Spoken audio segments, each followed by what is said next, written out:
नमस्कार दोस्तों, जिस तरह से मैंने आपको कुरान हिंदी में पढ़ना और समझाना स्टार्ट किया है।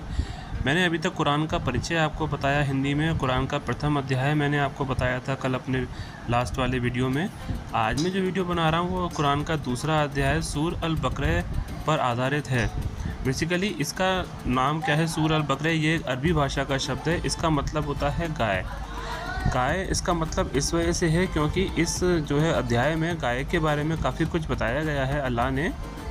चलिए आइए मेरे साथ आज के दूसरे अध्याय को कुरान के स्टार्ट करते हैं।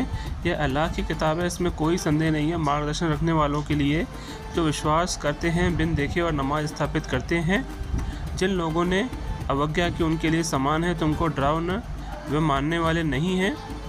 इस प्रकार इसमें 286 आयतें हैं। हर आयत का अपना अलग अलग मतलब अल्लाह ने मेरे को बताया है।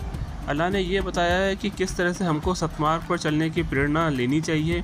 हर इंसान से कभी किसी से धोखाधड़ी की बातें नहीं कहनी चाहिए, कभी किसी के संग गलत व्यवहार नहीं करना चाहिए, क्योंकि हमको हर चीज़ का भुगतान इसी जन्म में करना पड़ता है।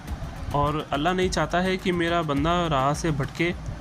हर जगह पर वो अभी ये चाहता है कि मेरा बंदा खुश रहे, अच्छे से जीवन बिताए।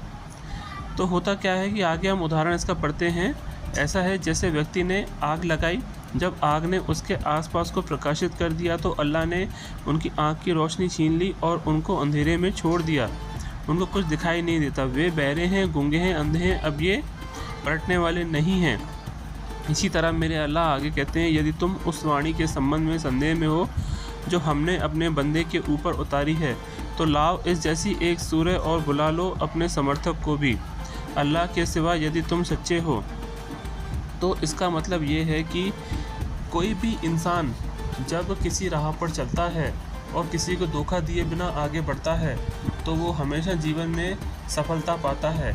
यह एक गुरु मंत्र की तरह हमको हमेशा सदैव अपने साथ में रखना चाहिए कि हमें जो भी जिस भी कर्म पर, जिस भी राह पर हम चलें, कभी हमसे कोई गलत ना हो।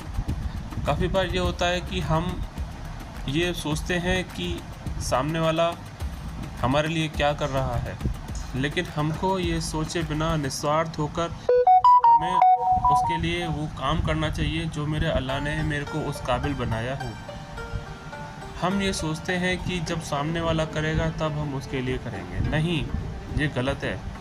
हमें हमेशा सदैव तत्पर रहना चाहिए सामने वाले की भलाई के लिए, क्योंकि अल्लाह ने हमें उस काबिल बनाया है कि हम किसी की मदद कर सकें और किसी के काम आ सकें। तो हमें सर्वप्रथम अपने दिमाग में अपने अल्लाह को रखना चाहिए, अल्लाह की राह को दिमाग में एक साक्षात्कार करना चाहिए और उस तरह से हमको सदैव आगे बढ़ते रहना चाहिए, ना कि हम ये सोचें कि हमारे लिए सामने वाला क्या कर रहा है। निस्वार्थ होकर एक भावना को लाना चाहिए और अपने कर्म को करना चाहिए। इस तरह से अल्लाह हमारे दूसरे जो है कुरान के अध्याय में सूर अल बकरा है जिसका नाम है, इस तरह से जो है मैं आपको पूरी कुरान का मतलब हिंदी में समझाता हूँ। कुरान जब प्रकाशित हुआ तो ये अरबी भाषा में प्रकाशित हुआ था। इसको पढ़ना और समझना हर किसी के लिए आसान नहीं था, लेकिन धीरे धीरे इसको हिंदी में अनुवाद किया गया, जिससे कि इंसान को सारी चीज़ें अच्छे से समझ में आने लगी कि मेरे अल्लाह ने क्या सच्चाइयों को हमारे सामने प्रत्यक्ष किया है और किस तरह से एक जीवन को साक्षात्कार करना चाहिए। तो इस तरह से कुरान का दूसरा अध्याय आज यहीं पर समाप्त होता है। अब मैं जब आपसे अगले अपने वीडियो में मिलूँगा तब मैं कुरान का तीसरा अध्याय आपके सामने लेकर आऊँगा। देखेंगे उसमें हमारे अल्लाह ने हमें क्या समझाने की कोशिश की है। तो इस तरह से आप मेरे वीडियो में बने रहिए, मैं इसी तरह के और वीडियो आपके सामने लाता रहूँगा।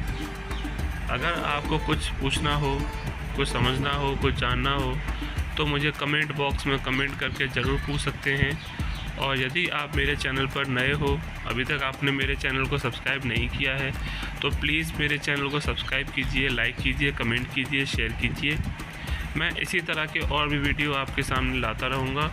आप सभी लोगों का बहुत बहुत धन्यवाद मेरे साथ मेरे वीडियो में बने रहने के लिए। शुक्रिया। अल्लाह हाफ़िज़।